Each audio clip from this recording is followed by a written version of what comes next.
A very good morning and welcome to this special edition of First Up. I'm Akshita Nandagopal. We're going to be cutting across live to Las Vegas, where it's the final debate between Hillary Clinton and Donald Trump, possibly the most crucial of them all. This is, of course, the final debate, the third debate that we're going to be witnessing in just about a minute from now. The reason this particular debate is especially crucial is because we've seen a number of scalding accusations against both the leaders, both Donald Trump, the Republican presidential candidate, as well as Hillary Clinton. And we'll have to, of course, wait and watch to see if once again this debate will get down and personal, or whether the key issues regarding governance of the United States of America are discussed in detail. Let's cut across now live to Las Vegas.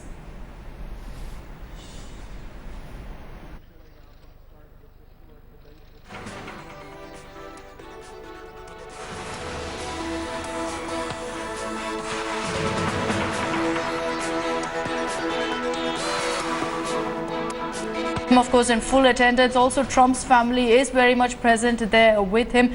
The reason, as I was saying earlier, this debate does get a lot of prominence is because experts do believe that undecided voters possibly could be clinched by this final battle. While many did believe, polls did go on to show that Hillary possibly had the edge over the last two polls, considering, of course, that she was very composed as compared to Trump, who got rather rattled over accusations, of course, of rather sexist claims that came up. And he did go on to say, of course, that his locker room top, but it was something that definitely got him rattled. So many did believe that Hillary did have a slight edge in the first and second debate. Will Trump manage to gain lost ground in this particular debate is the big question. Over the last few months, we've seen a very personal and dirty battle between these two leaders, between Hillary Clinton and Donald Trump. And of course, this is the guest list that we'll also be witnessing. Meg Whitman, who will be representing Hillary. Obama's Kenyan-born half-brother Malik is coming up for Trump, and that's something everyone's been talking about. Mark Cuban, owner of the Dallas Mavericks, a very popular man. He also features on the show Shark Tank. Patricia Smith, mother of Sean Smith, who's accused Hillary of murdering her son. These are dire accusations against Hillary. So you're looking, of course, at a multi-pronged battle of sorts. Even in the guest list, you see exactly where the attack is, where exactly they're going to be firing at each other from. Trump, of course, is going all out. He's not just pulled out Obama's half-brother, but also Patricia Smith will be representing him in the guest list. Remember, in the second debate, he also pointed fingers at Bill Clinton when he was cornered with, of course, the accusations of making rather sexist allegations against women. When he was cornered on that, he fired back at Hillary using her husband. We're expecting that to begin at any moment. This time, of course, it's being moderated by Fox News, and all eyes will be on both candidates. They didn't really share a very good camaraderie last time. We did see that they refused to even shake hands. This time around, how will it be? Remember that last question of the second debate was pretty much the highlight, considering both were asked to speak out on exactly what is the best part of the other. But there will be many issues that are going to be discussed in this particular debate. Immigration is one among them, the different controversies around each other. Also, regarding governance, we will be seeing a heated debate on economy, terrorism, as well as taxes. These two have completely different strategies when it comes to their taxes, completely different policies that each of them have been pitching. So there's no doubt there will be a heated debate on that front. As well, as far as immigration goes, of course, we all know about Trump's views on that. He's spoken time and again of building a huge wall. Let's cut across now live. City of Nevada, Las Vegas. I'm Chris Wallace of Fox News, and I welcome you to the third and final of the 2016 presidential debates between Secretary of State Hillary Clinton and Donald J. Trump. This debate is sponsored by the Commission on Presidential Debates. The commission has designed the format: 6 roughly 15-minute segments with 2-minute answers to the first question, then open discussion for the rest of each segment. Both campaigns have agreed to those rules. For the record, I decided the topics and the questions in each topic. None of those questions has been shared with the commission or the two candidates. The audience here in the hall has promised to remain silent. No cheers, boos, or other interruptions, so we and you can focus on what the candidates have to say. No noise except right now, as we welcome the Democratic nominee for president, Secretary Clinton, and the Republican nominee for president, Mr. Trump.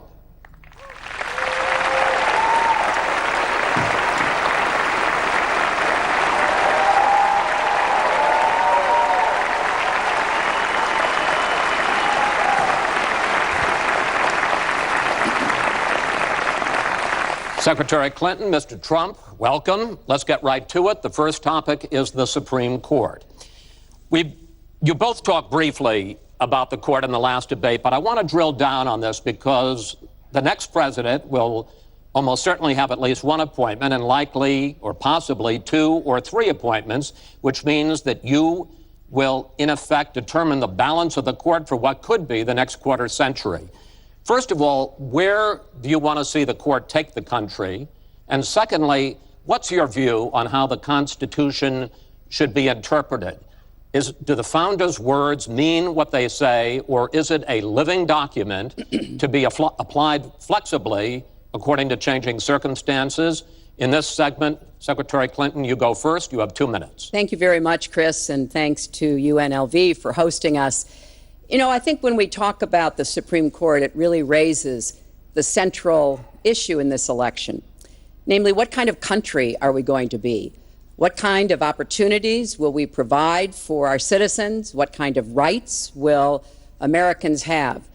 And I feel strongly that the Supreme Court needs to stand on the side of the American people, not on the side of the powerful, corporations, and the wealthy. For me, that means that we need a Supreme Court that will stand up on behalf of women's rights, on behalf of the rights of the LGBT community, that will stand up and say no to Citizens United, a decision that has undermined the election system in our country because of the way it permits dark, unaccountable money to come into our electoral system. I have major disagreements with my opponent about these issues and others that will be before the Supreme Court.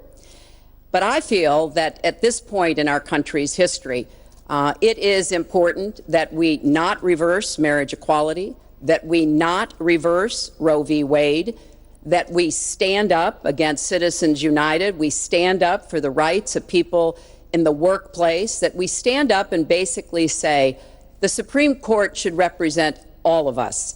That's how I see the court, and the kind of people that I would be looking to nominate to the court would be in the great tradition of standing up to the powerful, standing up on behalf of our rights as Americans. And I look forward to having that opportunity. I would hope that the Senate would do its job and confirm the nominee that President Obama has sent to them. That's the way the Constitution fundamentally should operate. The president nominates, and then the Senate advises and consents, or not, but they go forward with the process. Secretary Clinton, thank you. Mr. Trump, same question. Where do you want to see the court take the country, and how do you believe the Constitution should be interpreted? Well, first of all, it's great to be with you, and thank you, everybody. The Supreme Court, it's what it's all about. Our country is it's just so imperative that we have the right justices. Something happened recently where Justice Ginsburg made some very, very inappropriate statements toward me and toward a tremendous number of people, many, many millions of people that I represent, and she was forced to apologize, and apologize she did. But these were statements that should never, ever have been made. We need a Supreme Court that, in my opinion, is going to uphold the Second Amendment and all amendments, but the Second Amendment, which is under absolute siege. I believe if my opponent should win this race, which I truly don't think will happen, we will have a Second Amendment which will be a very, very small replica of what it is right now. But I feel that it's absolutely important that we uphold because of the fact that it is under such trauma. I feel that the justices that I am going to appoint, and I've named 20 of them, the justices that I'm going to appoint will be pro-life. They will have a conservative bent. They will be protecting the Second Amendment. They are great scholars in all cases, and they're people of tremendous respect. They will interpret the Constitution the way the founders wanted it interpreted, and I believe that's very, very important. I don't think we should have justices appointed that decide what they want to hear. It's all about the Constitution and so important, the Constitution the way it was meant to be. And those are the people that I will appoint. Mr. Trump, thank you. We now have about 10 minutes for an open discussion. I want to focus on two issues that, in fact, by the justices that you name, could end up changing the existing law of the land. First is one that you mentioned, Mr. Trump, and that is guns. Secretary Clinton, you said last year, and let me quote, "The Supreme Court is wrong on the Second Amendment." And now, in fact, in the 2008 Heller case, the court ruled that there is a constitutional right to bear arms, but a right that is reasonably limited. Those were the words of the judge, Antonin Scalia, who wrote the decision. What's wrong with that? Well, first of all, I support the Second Amendment. I lived in Arkansas for 18 wonderful years. I represented upstate New York. I understand and respect the tradition of gun ownership. It goes back to the founding of our country. But I also believe that there can be and must be reasonable regulation. Because I support the Second Amendment doesn't mean that I want people who shouldn't have guns to be able to threaten you, kill you or members of your family. And so when I think about what we need to do, we have 33,000 people a year who die from guns. I think we need comprehensive background checks, need to close the online loophole, close the gun show loophole. There's other matters that I think are sensible, that are the kind of reforms that would make a difference, that are not in any way conflicting with the Second Amendment. You mentioned the Heller decision, and what I was saying that you referenced, Chris, was that I disagreed with the way the court applied the Second Amendment in that case, because what the District of Columbia was trying to do was to protect toddlers from guns. And so they wanted people with guns to safely store them. And the court didn't accept that reasonable regulation, but they've accepted many others. So I see no conflict between saving people's lives and defending the Second Amendment. Let me bring Mr. Trump in here. The bipartisan open debate coalition got millions of votes on questions to ask here, and this was, in fact, one of the top questions that they got. How will you ensure the Second Amendment is protected? You just heard Secretary Clinton's answer. Does she persuade you that while you may disagree on regulation, that in fact she supports a Second Amendment right to bear arms? Well, the D.C. versus Heller decision was very strongly, and she was extremely angry about it. I watched. I mean, she was very, very angry when upheld. And Justice Scalia was so involved, and it was a well-crafted decision. But Hillary was extremely upset, extremely angry, and people that believe in the Second Amendment and believe in it very strongly were very upset with what she had to say. Well, let me bring in Secretary Clinton. Were you extremely upset? Well, I was upset because, unfortunately, dozens of toddlers injure themselves, even kill people with guns, because, unfortunately, not everyone who has loaded guns in their homes takes appropriate precautions. But there's no doubt that I respect the Second Amendment, that I also believe there's an individual right to bear arms. That is not in conflict with sensible, common sense regulation. And, you know, look, I understand that Donald's been strongly supported by the NRA. The gun lobby's on his side. They're running millions of dollars of ads against me. And I regret that, because what I would like to see is for people to come together and say, of course, we're going to protect and defend the Second Amendment, but we're going to do it in a way that tries to save some of these 33,000 lives that we lose every year. Let me bring Mr. Trump back into that, because, in fact, you oppose any limits on assault weapons, any limits on high-capacity magazines. You support a national right to carry law. Why, sir? Well, let me just tell you, before we go any further, in Chicago, which has the toughest gun laws in the United States, probably you could say by far, they have more gun violence than any other city. So we have the toughest laws, and you have tremendous gun violence. I am a very strong supporter of the Second Amendment, and I don't know if Hillary was saying it in a sarcastic manner, but I'm very proud to have the endorsement of the NRA, and it's the earliest endorsement they've ever given to anybody who ran for president. So I'm very honored by all of that. We are going to appoint justices. This is the best way to help the Second Amendment. We are going to appoint justices that will feel very strongly about the Second Amendment, that will not do damage to the Second Amendment. Well, let's pick up on another issue which divides you and the justices that whoever ends up winning this election appoints could have a dramatic effect there, and that's the issue of abortion. Right. Mr. Trump, you're pro-life, but I want to ask you specifically, do you want the court, including the justices that you will name, to overturn Roe v. Wade, which includes, in fact, states a woman's right to abortion? Well, if that would happen, because I am pro-life and I will be appointing pro-life judges, I would think that that will go back to the individual states. But I'm asking you specifically, would you like to... If they overturned it, it'll go back to the states. But what I'm asking you, sir, is do you want to see the court overturn? You just said you want to see the court protect the Second Amendment. Do you want to see the court overturn Roe v. Wade? Well, if we put another 2 or perhaps 3 justices on, that's really what's going to be, that will happen. And that'll happen automatically, in my opinion, because I am putting pro-life justices on the court. I will say this, it will go back to the states, and the states will then make a determination. Secretary Clinton. Well, I strongly support Roe v. Wade, which guarantees a constitutional right to a woman to make the most intimate, most difficult in many cases, decisions about her health care that one can imagine. And in this case, it's not only about Roe v. Wade. It is about what's happening right now in America.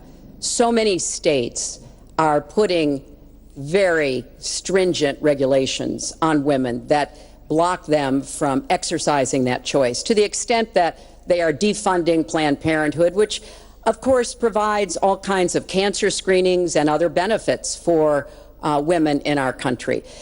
Donald has said he's in favor of defunding Planned Parenthood. He even supported shutting the government down to defund Planned Parenthood. I will defend Planned Parenthood.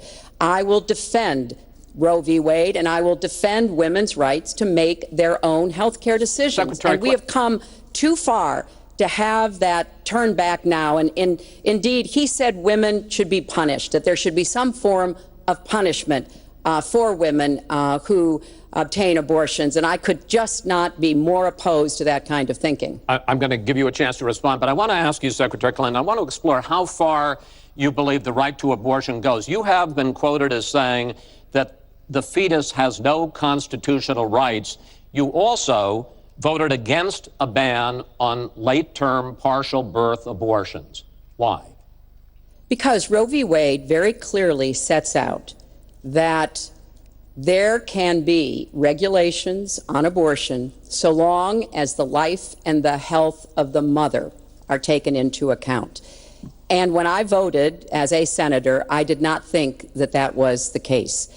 The kinds of cases that fall at the end of pregnancy are often the most heartbreaking, painful decisions for families to make. I have met with women who, toward the end of their pregnancy, get the worst news one could get, that their health is in jeopardy if they continue to carry to term, or that something terrible has happened or just been discovered about the pregnancy. I do not think the United States government should be stepping in and making those most personal of decisions. So you can regulate, if you are doing so, with the life and the health of the mother taken into account. Mr. Trump, your reaction, and particularly on this issue of late-term partial birth Well, abortion. I think it's terrible. If you go with what Hillary is saying, in the 9th month, you can take the baby and rip the baby out of the womb of the mother just prior to the birth of the baby. Now, you can say that that's okay, and Hillary can say that that's okay, but it's not okay with me. Because based on what she's saying and based on where she's going and where she's been, you can take the baby and rip the baby out of the womb in the 9th month on the final day. And that's not acceptable. Well, that is not what happens in these cases. And using that kind of scare rhetoric is just terribly unfortunate. You should meet with some of the women that I've met with, women I've known over the course of my life. This is one of the worst possible choices that any woman and her family has to make. And I do not believe the government should be making it. You know, I've had the great honor of traveling across the world on behalf of our country. I've been to countries where governments either forced women to have abortions like they used to do in China, or forced women to bear children like they used to do in Romania. And I can tell you the government has no business in the decisions that women make with their families in accordance with their faith, with medical advice, and I will stand up for that right. All right. But just briefly, I want to move on to another honestly, segment. Nobody has business doing what I just said, doing that as late as 1 or 2 or 3 or 4 days prior to birth. Nobody has that. All right. Let's move on to the subject of immigration. And there is almost no issue that separates the two of you more than the issue of immigration. Actually, there are a lot of issues that separate the two of you. Mr. Trump, you want to build a wall. Secretary Clinton, you have offered no specific plan for how you want to secure our southern border. Mr. Trump, you are calling for major deportations. Secretary Clinton, you say that within your first 100 days as president, you're going to offer a package that includes a pathway to citizenship. The question really is, why are you right and your opponent wrong?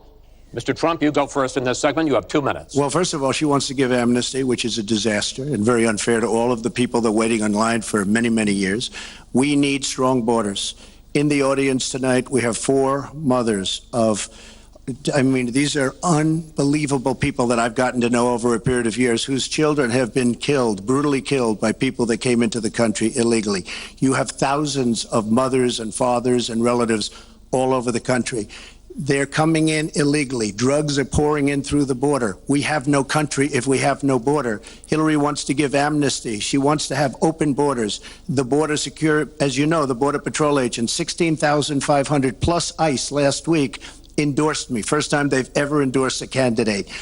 It means their job is tougher, but they know what's going on. They know it better than anybody. They want strong borders. They feel we have to have strong borders. I was up in New Hampshire the other day. The biggest complaint they have, it's with all of the problems going on in the world, many of the problems caused by Hillary Clinton and by Barack Obama, all of the problems, their single biggest problem is heroin that pours across our southern borders, just pouring and destroying their youth. It's poisoning the blood of their youth and plenty of other people. We have to have strong borders. We have to keep the drugs out of our country. Right now, we're getting the drugs, they're getting the cash. We need strong borders. We need we cannot give amnesty. Now, I want to build the wall. We need the wall. The Border Patrol, ICE, they all want the wall. We stop the drugs. We shore up the border. One of my first acts will be to get all of the drug lords, all of the bad ones. We have some bad people in this country that have to go out. We're going to get them out. We're going to secure the border. And once the border is secured, at a later date, we'll make a determination as to the rest. But we have some bad hombres here, and we're going to get them out. Mr. Trump, thank you. Same question to you, Secretary Clinton. Basically, why are you right and Mr. Trump is wrong? Well, as he was talking, I was thinking about a young girl I met here in Las Vegas, Carla, who was very worried that her parents might be deported because she was born in this country, but they were not. They work hard. They do everything they can to give her a good life. And you're right. I don't want to rip families apart. I don't want to be sending parents away from children. I don't want to see the deportation force that Donald has talked about in action in our country. We have 11 million undocumented people. They have 4 million American citizen children, 15 million people. He said as recently as a few weeks ago in Phoenix that every undocumented person would be subject to deportation. Now, here's what that means. It means you would have to have a massive law enforcement presence, where law enforcement officers would be going school to school, home to home, business to business, rounding up people who are undocumented. And we would then have to put them on trains, on buses to get them out of our country. I think that is an idea that is not in keeping with who we are as a nation. I think it's an idea that would rip our country apart. I have been for border security for years. I voted for border security in the United States Senate. And my comprehensive immigration reform plan, of course, includes border security. But I want to put our resources where I think they're most needed, getting rid of any violent person, anybody who should be deported, we should deport them. When it comes to the wall that Donald talks about building, he went to Mexico, he had a meeting with the Mexican president, didn't even raise it, he choked, and then got into a Twitter war because the Mexican president said, we're not paying for that wall. So I think we are both a nation of immigrants and we are a nation of laws, and that we can act accordingly. And that's why I'm introducing comprehensive immigration reform within the first 100 days with a path to citizenship. Thank you, Secretary Clinton. I want to follow up. I think I should respond to that. First of all, I had a very good meeting with the president of Mexico. Very nice man. We will be doing very much better with Mexico on trade deals, believe me. The NAFTA deal signed by her husband is one of the worst deals ever made of any kind, signed by anybody. It's a disaster. Hillary Clinton wanted the wall. Hillary Clinton fought for the wall in 2006 or thereabouts. Now, she never gets anything done, so naturally the wall wasn't built. But Hillary Clinton wanted the wall. Well, we are a country of laws. And by the way, no, wait. I'd like to hear from. I'd like to hear from Secretary Clinton. I voted for border security, and there are some limited places where that was appropriate. There also is necessarily going to be new technology and how best to deploy that. But it is clear when you look at what Donald has been proposing. He started his campaign bashing immigrants, calling Mexican immigrants rapists and criminals and drug dealers, that he has a very different view about what we should do to deal with immigrants. Now, what I am also arguing is that bringing undocumented immigrants out from the shadows, putting them into the formal economy will be good, because then employers can't exploit them and undercut Americans' wages. And Donald knows a lot about this. He used undocumented labor to build the Trump Tower. He underpaid undocumented workers, and when they complained, he basically said what a lot of employers do. You complain, I'll get you deported. I want to get everybody out of the shadows, get the economy working, and not let employers like Donald exploit undocumented workers, which hurts them but also hurts American workers. Mr. Trump. President Obama has moved millions of people out. Nobody knows about it. Nobody talks about it. But under Obama, millions of people have been moved out of this country. They've been deported. She doesn't want to say that, but that's what's happened, and that's what's happened big league. As far as moving these people out and moving, we either have a country or we don't. We're a country of laws. We either have a border or we don't. Now, you can come back in and you can become a citizen, but it's very unfair. We have millions of people that did it the right way. They're online, they're waiting. We're going to speed up the process, big league, because it's very inefficient. But they're online and they're waiting to become citizens. Very unfair that somebody runs across the border, becomes a citizen. Under her plan, you have open borders. You would have a disaster on trade, and you will have a disaster with your open borders. But what she doesn't say is that President Obama has deported millions and millions of people. Secretary Clinton, we will not have open borders. Well, that is a rank mischaracterization. Secretary Clinton. We will have secure borders, but we will also have reform. And this used to be a bipartisan issue. Ronald Reagan was the last president to sign immigration reform, and George W. Bush supported it as well. Secretary Clinton, I want to clear up your position on this issue, because websites, American accounts of private people, of institutions, then they have given that information to WikiLeaks for the purpose of putting it on the internet. This has come from the highest levels of the Russian government, clearly from Putin himself, in an effort, as 17 of our intelligence agencies have confirmed, to influence our election. So I actually think the most important question of this evening, Chris, is finally, will Donald Trump admit and condemn that the Russians are doing this, and make it clear that he will not have the help of Putin in this election, that he rejects Russian espionage against Americans, which he actually encouraged in the past. Those are the questions we need answered. We've never had anything like this happen in any of our elections before. That was a great pivot off the fact that she wants open borders, okay?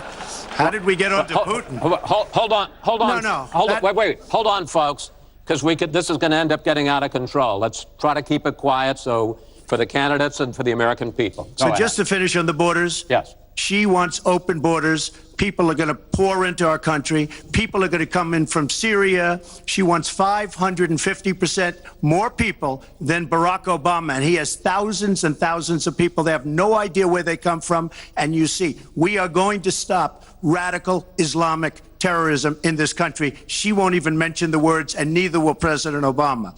So I just want to tell you, she wants open borders. Now we can talk about Putin. I don't know Putin.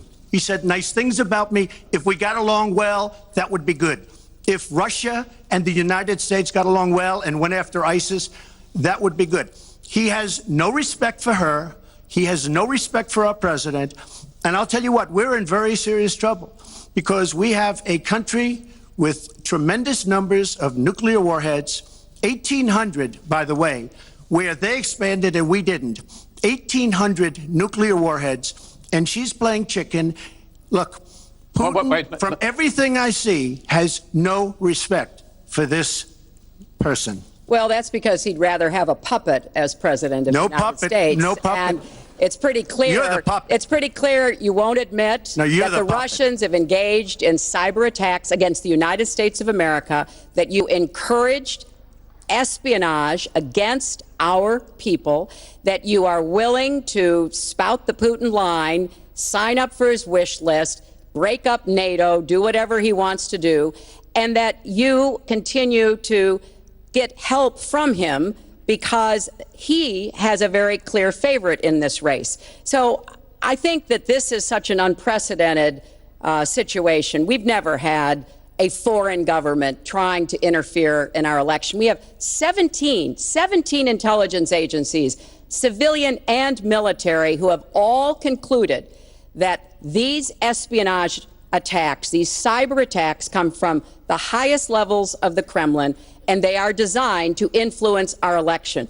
I find that deeply disturbing, and I think it's she time has no idea whether it's Russia, China, or anybody else. I am not quoting she has myself. No idea. I am quoting Hillary, you 17. Have no idea. 17 intelligence. Do you doubt 17 our military has and no civilian idea. Agencies? Well, yeah, he'd rather believe Vladimir Putin than the military and civilian intelligence professionals who are sworn to protect us. I find that just absolutely. She doesn't like Putin because Putin has outsmarted her at every step of the way. Excuse me.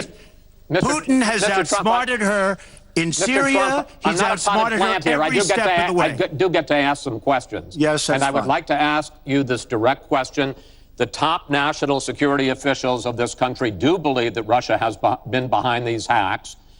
Even if you don't know for sure whether they are, do you condemn any interference by Russia in the American election? By Russia or anybody else? You condemn their interference? Of course I condemn. Of course I can. I don't know Putin. I have no idea. I never met Putin. This is not my best friend. But if the United States got along with Russia, wouldn't be so bad. Let me tell you, Putin has outsmarted her and Obama at every single step of the way. Whether it's Syria, no, you name it, missiles. Take a look at the startup that they signed. The Russians have said, according to many, many reports, I can't believe they allowed us to do this. They create warheads and we can't. The Russians can't believe it. She has been outsmarted by Putin, and all you have to do is look at the Middle East. They've taken over. We've spent $6 trillion. They've taken over the Middle East.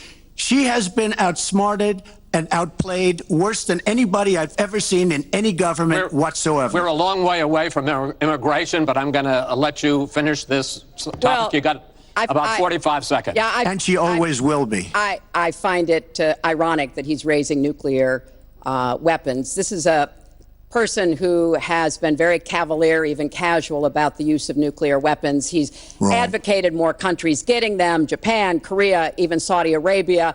He said, well, if we have them, why don't we use them, which I think is terrifying. But here's the deal. The bottom line on nuclear weapons is that when the president gives the order, it must be followed. There's about 4 minutes between the order being given and the people responsible for launching nuclear weapons to do so. And that's why 10 people who have had that awesome responsibility have come out and in an unprecedented way said they would not trust Donald Trump with the nuclear codes or to have his finger on the nuclear button? I have 200 generals and admirals, 21 endorsing me, 21 Congressional Medal of Honor recipients. As far as Japan and other countries, we are being ripped off by everybody in the world. We're defending other countries. We are spending a fortune doing it. They have the bargain of the century. All I said is we have to renegotiate these agreements because our country cannot afford to defend Saudi Arabia, Japan, Germany, South Korea, and many other places. We cannot continue to afford. She took that as saying nuclear weapons. Look, she's been proven to be a liar on so many different ways. This is just another lie. Well, I'm just quoting you when there's you were no asked quote. about You're not going to find a quote from nuclear competition in Asia. You said, you know, go ahead, enjoy yourselves, folks. That kind and defend of language, yourselves. That, well, and defend yourselves. I didn't say nuclear. And defend yourself. The United States has kept the peace through our alliances. Donald wants to tear up our alliances. I think it makes the world safer, and frankly, it makes the United States safer. I would work with our allies in Asia, in Europe, in the Middle East, and elsewhere. That's the only way we're going to be able to keep peace. We are going to move on to the next topic, which is the economy, and I hope we handle that as well as we did immigration. You also have very different ideas about how to get the economy growing faster. Secretary Clinton, in your plan, government plays a big role. You see more government spending, more entitlements, more tax credits, more tax penalties. Mr. Trump, you want to get government out with lower taxes and less regulation. Yes. We're going to drill down into this a little bit more, but in this overview, please explain to me why you believe that your plan will create more jobs and growth for this country and your opponent's plan will not. In this round, you go first, Secretary Clinton. Well, I think when the middle class thrives, America thrives. And so my plan is based on growing the economy, giving middle class families many more opportunities. I want us to have the biggest jobs program since World War II, jobs in infrastructure and advanced manufacturing. I think we can compete with high-wage countries, and I believe we should. New jobs and clean energy, not only to fight climate change, which is a serious problem, but to create new opportunities and new businesses. I want us to do more to help small business. That's where 2/3 of the new jobs are going to come from. I want us to raise the national minimum wage because people who live in poverty should not, who work full-time should not still be in poverty. And I sure do want to make sure women get equal pay for the work we do. I feel strongly that we have to have an education system that starts with preschool and goes through college. That's why I want more technical education in high schools and in community colleges, real apprenticeships to prepare young people for the jobs of the future. I want to make college debt-free, and for families making less than $125,000, you will not get a tuition bill from a public college or university if the plan that I worked on with Bernie Sanders is enacted.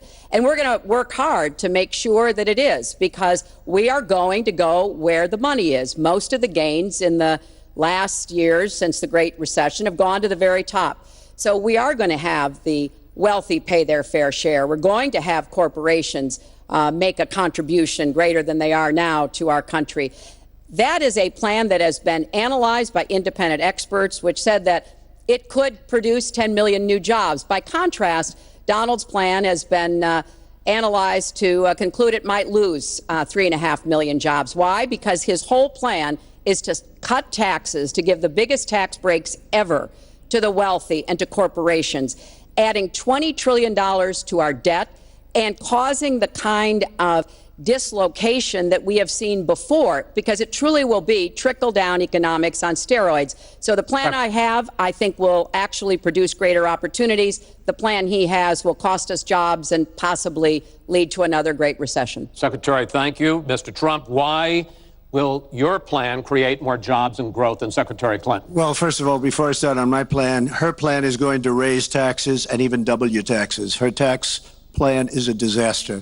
And she can say all she wants about college tuition, and I'm a big proponent. We're going to do a lot of things for college tuition, but the rest of the public's going to be paying for it. We will have a massive, massive tax increase under Hillary Clinton's plan. But I'd like to start off where we left, because when I said Japan and Germany, and I'm not to single them out, but South Korea, these are very rich, powerful countries. Saudi Arabia, nothing but money. We protect Saudi Arabia. Why aren't they paying? She immediately, when she heard this, I questioned it. And I questioned NATO. Why aren't the NATO questioned? Why aren't they paying? Because they weren't paying. Since I did this was a year ago, all of a sudden they're paying. And I've been given a lot of credit for it. All of a sudden they're starting to pay up. They have to pay up. We're protecting people. They have to pay up. And I'm a big fan of NATO, but they have to pay up. She comes out and said, we love our allies. We think our allies are great. Well, it's awfully hard to get them to pay up when you have somebody saying, we think how great they are. We have to tell Japan in a very nice way. We have to tell Germany, all of these countries, South Korea, we have to say, you have to help us out. We have, during his regime, during President Obama's regime, we've doubled our national debt. We're up to $20 trillion. So my plan, we're going to renegotiate trade deals. We're going to have a lot of free trade. We're going to have free trade, more free trade than we have right now. But we have horrible deals. Our jobs are being taken out by the deal that her husband signed, NAFTA, one of the worst deals ever. Our jobs are being sucked out of our economy. You look at all of the places that I just left. You go to Pennsylvania, you go to Ohio, you go to Florida, you go to any of them. You go upstate New York. Our jobs have fled to Mexico and other places. We're bringing our jobs back. I am going to renegotiate NAFTA. And if I can't make a great deal, then we're going to terminate NAFTA and we're going to create new deals. We're going to have trade, but we're going to terminate it. We're going to make a great trade deal. And if we can't, we're going to do it. We're going to go a separate way because it has been a disaster. We are going to cut taxes massively. We're going to cut business taxes massively. They're going to start hiring people. We're going to bring the $2.5 trillion that's offshore back into the country. We are going to start the engine rolling again because right now our country is dying at 1% GDP. Well, let me translate that if I can, Chris, because you can't. The fact is he's going to advocate for the largest tax cuts we've ever seen, 3 times more than the tax cuts under the Bush administration. I have said repeatedly throughout this campaign, I will not raise taxes on anyone making $250,000 or less. I also will not add a penny to the debt. I have costed out what I'm going to do. He will, through his massive tax cuts, add $20 trillion to the debt. Well, he mentioned the debt. We know how to get control of the debt. When my husband was president, we went from a $300 billion deficit to a $200 billion surplus, and we were actually on the path to eliminating the national debt. When President Obama came into office, he inherited the worst economic disaster since the Great Depression. He has cut the deficit by 2/3. So, yes, one of the ways you go after the debt, one of the ways you create jobs is by investing in people. So I do have investments in new jobs, investments in education, skill training, and the opportunities for people to get ahead and stay ahead. That's the kind of approach that will work. Cutting taxes on the wealthy, we've tried that. It has not worked the way that it has been promised. Secretary Clinton, I want to pursue your plan because in many ways it is similar to the Obama stimulus plan in 2009, which has led to the slowest GDP growth since 1949. Correct. Thank you, sir. You told me in July when we spoke that the problem is that President Obama didn't get to do enough in what he was trying to do with this stimulus. So is your plan basically even more of the Obama stimulus? Well, it's a combination, Chris. And let me say that when you inherit the level of economic catastrophe that President Obama inherited, it was a real touch-and-go situation. I was in the Senate before I became Secretary of State. I've never seen people as physically distraught as the Bush administration team was because of what was happening to the economy. I personally believe that the steps that President Obama took saved the economy. He doesn't get the credit he deserves for taking some very hard positions.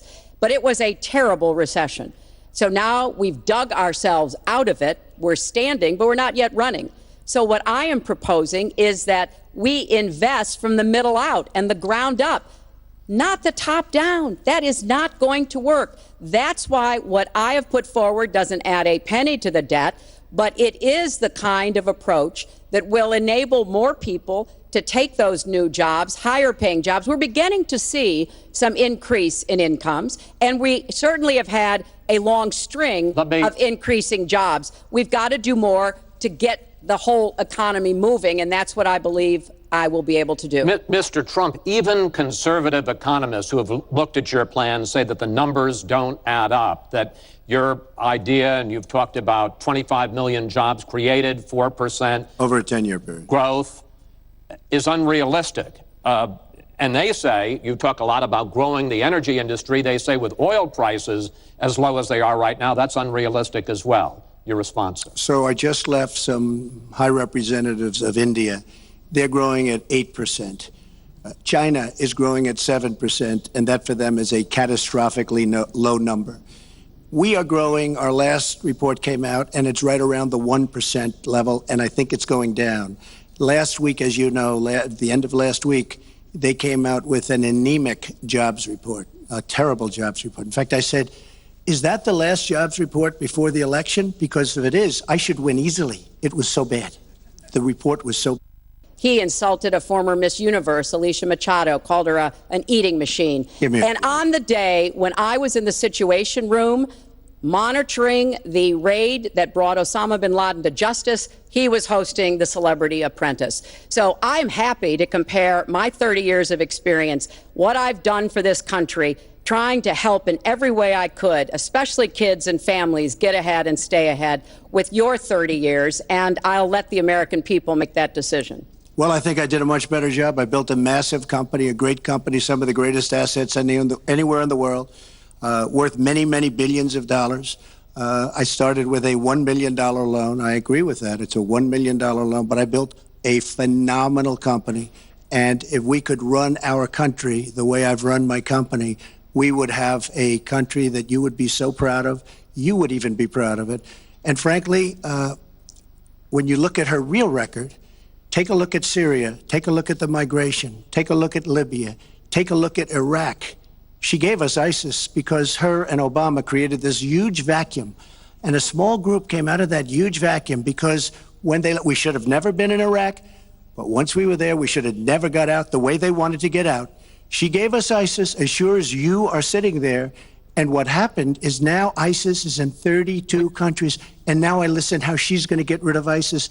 She's going to get rid of nobody. All right. We are going to get to foreign hotspots in a few moments. But the next segment is fitness to be president of the United States. Mr. Trump, at the last debate, you said your talk about grabbing women was just that, talk, and that you'd never actually done it. And since then, as we all know, 9 women have come forward and said that you either groped them or kissed them without their consent.